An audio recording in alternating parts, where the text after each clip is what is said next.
गया रोबिन भैया, आप क्या कहेंगे? देख रहे हैं अपना खगड़िया सच तक में आपका स्वागत है। मैं हूं आपके साथ प्रीतम कुमार। खबर परबत्ता विधानसभा के संभावित जनसुराज के प्रत्याशी रॉबिन स्मिथ के द्वारा प्रेस कॉन्फ्रेंस कर विभिन्न पहलुओं पर जैसे शिक्षा, बिजली, पानी पर जोर देते हुए विकास की चर्चा की। आइए इनसे जानते हैं इनके द्वारा बताए गए और विश्वसनीय बात। इसको लोग ये भी कहता है कि जनसुराज जो है धन्यवाद। देश का अगले वीडियो में मिलते हैं। लुटेरा पार्टी है, इस पर आप क्या कहना चाहेंगे?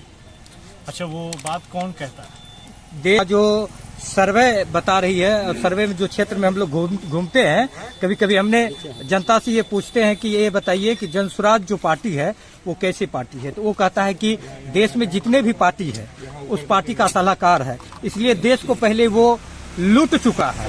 इस पर आप क्या कहना चाहेंगे? एक बात बताइए, जब गुरुजी आपका रह चुका है तो उसको तो सब चीज़ मालूम है ना।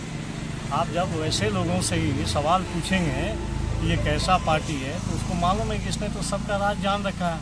हमने सबको, हमारे जो प्रशांत किशोर जी हैं जो हमारे राष्ट्रीय अध्यक्ष हैं, उन्होंने सब पार्टी को जिताने का काम भी किया, कैंपेनिंग किया उनके लिए। उनके पास हर बायोडेटा है कि कौन सा इंसान कैसा है, उनका बैकग्राउंड क्या है, तो डर तो लगेगा ना। तो ऐसे लोगों को बोलने से थोड़ा ना रोक पाइएगा। जनसुराज पार्टी परबत्ता की आपकी बार विधानसभा चुनाव लड़ने जा रही है क्या? बिल्कुल, जनसुराज पार्टी परबत्ता विधानसभा से चुनाव लड़ेगी और मैं एज ए कैंडिडेट परबत्ता विधानसभा से अपनी दावेदारी ठोक रहा हूँ कि मैं इस क्षेत्र में, इस परबत्ता विधानसभा में जनसुराज के उम्मीदवार के तौर पे आपके बीच में हूँ।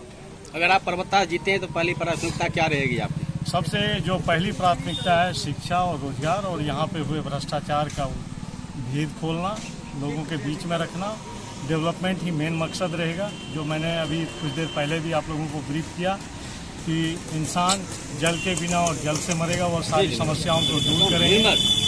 वो सारी चीज़ों को हम लोग जो है अपने टेक्निकल संस्थान या फिर हमारी जो सूझबूझ है जिससे हम लोग काम कर रहे हैं उसके थ्रू जो है इनको सॉर्ट आउट करने का काम करें। आज बैठक रखी गई थी तमाम मीडिया के साथ, कौन मुद्दे पे, किस मुद्दे पे बात हुई? अगर देखिए, तमाम बैठक जो मीडिया बंधुओं के बीच में रखा गया था, बेसिकली यह रखा गया था कि जनसुराज का एजेंडा क्या है और उस एजेंडे में मेरा क्या योगदान रहेगा। तो मैं यह कहना चाहूँगा कि यहाँ पे जो एजेंडा है, जैसा बोला, शिक्षा, रोजगार और यहाँ की मूलभूत सुविधा, चाहे वो सड़क का हो, चाहे वो नाले का हो, चाहे बिजली का हो, चाहे पानी का हो, चाहे स्वास्थ्य, इन तमाम मुद्दों पे मैंने बात की और विस्तार में सभी लोगों को बताया कि हमारा रोड मैप क्या है, हम कैसे इसको जो है आगे बढ़ाएंगे और किस तरीके से समाज के सारे समस्याओं को हम लोग सॉल्व कर सकते हैं। क्या लग रहा है कि बिहार में जो दारू चल रहा है और आपकी जो मुखिया है जनसुराज का प्रशांत किशोर,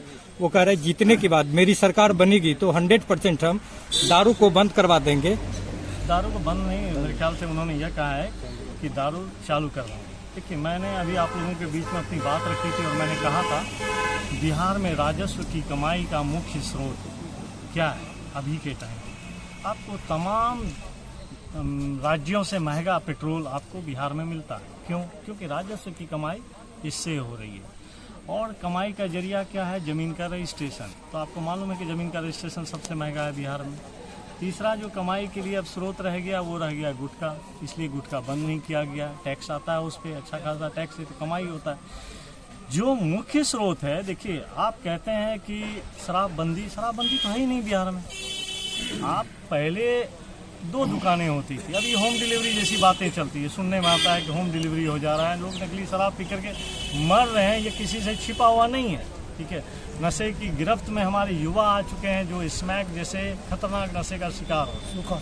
सूखा नशा भी उसको कहते हैं लोग, सस्ता नशा कहते हैं। तो यदि हमारे मुखिया ने यह कहा है कि शराब चालू करेंगे तो ऑब्वियसली शराब से बहुत बड़े राजस्व की कमाई होती है। हमें देखना चाहिए कि अदर डेवलप्ड स्टेट जो हैं, यदि हम बात करें कर्नाटका की, बात करें तमिलनाडु की, बात करें दिल्ली की, बात करें हरियाणा की, चाहे बात करें मुंबई की, ये सारे स्टेट डेवलप्ड हैं, वहाँ पे तो शराब चालू है। ऐसा क्या है जो हमने बिहार में शराबबंदी कर रखा है और शराबबंदी से कौन सा डेवलपमेंट कर दिया? चुनावी मैदान में आप परबत्ता से उतरे हैं और परबत्ता बहुत बड़ा क्षेत्र है, समय कम है आपके पास, कैसे आप मेंटेनेंस करेंगे?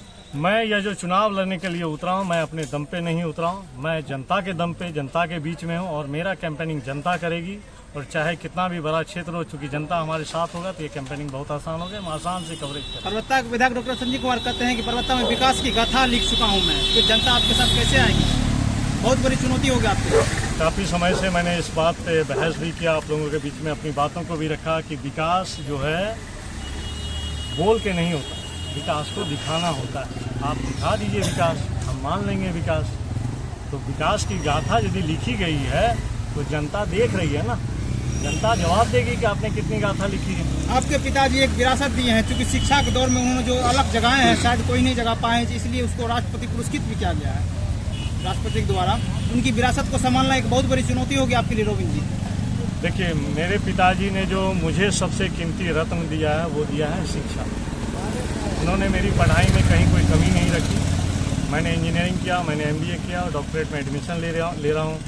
तो जो उनका शिक्षा मिला और शिक्षा के दम पे उनकी प्रतिष्ठा को मैं आगे बढ़ाऊंगा।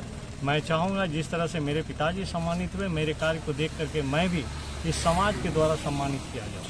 लगातार पिताजी के नाम से यहाँ पर जो विधायक थे वो भी जीतते हुए आ रहे थे, उनके विरासत को संभालते हुए आ रहे थे। उनको विकास को कैसे देखते हैं? आप एक इंजीनियर हैं और परबत्ता में इंजीनियर के नजर से देखा तो विकास किस आधार पे हुआ है, किस तरीके से विकास हुआ है? भ्रष्टाचार है या फिर जहाँ भी टेक्निकल काम हुआ है वो सही है? क्योंकि टेक्नोलॉजी जो वो जापान वाला सोचते हैं और यूज यहाँ पर कौन होता है, वो आपके हिसाब से क्या करेंगे? क्योंकि टेक्नोलॉजी जापान वाला सोचने से नहीं होगा।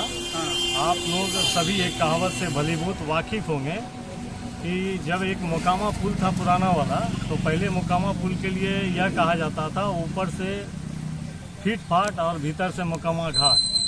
तो परबत्ता विधानसभा भी उसी तरह से हो गया है कि ऊपर से फीट फाट की राजनीति हो रही है और ये भीतर से मोकामा घाट बन चुका है, जो कि लोगों को दिख रहा है और जनता उसका जवाब देगी आने वाले लोग। रोबिन जी, सबसे महत्वपूर्ण सवाल ये है कि बिहार में जो पिछले 20 वर्षों से NDA की सरकार है, वैसे में जो नीतीश कुमार का कोर वोटर माना जाता है महिलाओं का वोट, वैसे में बिहार सरकार जो है सुनने में आया है कि विश्व बैंक से 16,000 करोड़ रुपया जो है लोन लिया है और मुख्यमंत्री महिला रोजगार योजना के तहत हाल ही के दिनों में 10-10 हजार प्रत्येक परिवार की महिलाओं को दिया गया। क्या लगता है इससे जो और जो है विकास हो पाएगा? आप मुझे एक बात बताइए, मैं इस चीज़ का विरोधी नहीं, इस चीज़ का प्रबल विरोधी हूँ कि जो लोन लेता है लोन को आप रिटर्न कैसे कीजिए। अभी मैं आपके माध्यम से यह सुन रहा हूँ कि बिहार सरकार ने 15,000 करोड़ रुपए लोन लिए डेवलपमेंट के नाम पर। क्या आपके पास इसको रिटर्न करने का रोडमैप है?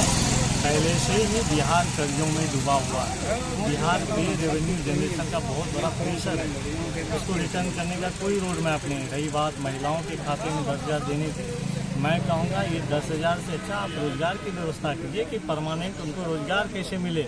अरे उनकी मूलभूत समस्याएं जो वो कैसे दूर हो। आपने आज 10,000 दे दिया, इलेक्शन खत्म होने के बाद 10,000 आएगा कि नहीं आएगा इसकी क्या गारंटी है? मैं दूसरे राज्यों में भी देख रहा हूँ, अन्य विरोधी पार्टियों ने भी इस तरह का प्रोग्राम शुरू किया था कि किसी ने 3,000 देने का वादा किया, किसी ने 5,000 देने का वादा किया। तो वो सारी की सारी योजनाएं फ्लॉप हो रही, फेल हो रही हैं। आपको बताऊं इसमें आगे चल के बहुत सारे टर्म्स एंड कंडीशंस आएंगे कि किन के खाते में 10,000 जाएगा और किन के नहीं जाएगा। चुनाव में आप अपने पिता राष्ट्रपति पुरस्कृत जो है वो बहादुर दास जी को भी उतारेंगे क्या मैदान में? देखिए, जब पिताजी हैं तो पहले वो हैं तब ना हम हैं। पिताजी हैं तो ऑब्वियसली हमारे माहौल लिए में रहेंगे। दिखेंगे क्षेत्र में। तो उनका अपना क्षेत्र, उनका अपना पहुंच है, उनका अपने लोगों के बीच में उठना बैठना, उनका अपने लोगों से अपना प्यार है, वो अपने उनके बीच में घूमेंगे। अगर जनता की आशीर्वाद आपको मिल जाता है तो गोगरी कुछ के परबत्ता विधानसभा क्षेत्र में सबसे पहला वर्ग क्या होगा आपका? सबसे पहला मैं इस पानी की समस्या को दूर करूंगा जिससे जनता त्रस्त है।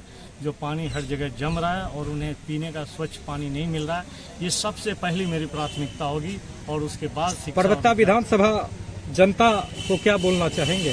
परबत्ता विधानसभा की तमाम जनता को कहना चाहूँगा कि इस बार जो आप वोट करें वो आप अपने आसपास की समस्याओं को देखते हुए उस समस्या को किसने समाधित नहीं किया, किसने उनको समाधान होने से रोका, किसने भाई भाई को लड़वाया, किसने घर में राजनीति करवाई, किसने SC ST का खेल खेला, किसने 2 भाइयों को लड़ा के जेल में डाला, किसने जातिगत समीकरण बनवाया, जाति के आधार पर लोगों को विभाजित करने का काम किया, उन सबको देखते हुए एक ऐसे कैंडिडेट को चुने जो सभी जातियों को साथ लेके चले, सभी धर्म को साथ लेके चले, जाति और धर्म की राजनीति ना करे, विकास की राजनीति।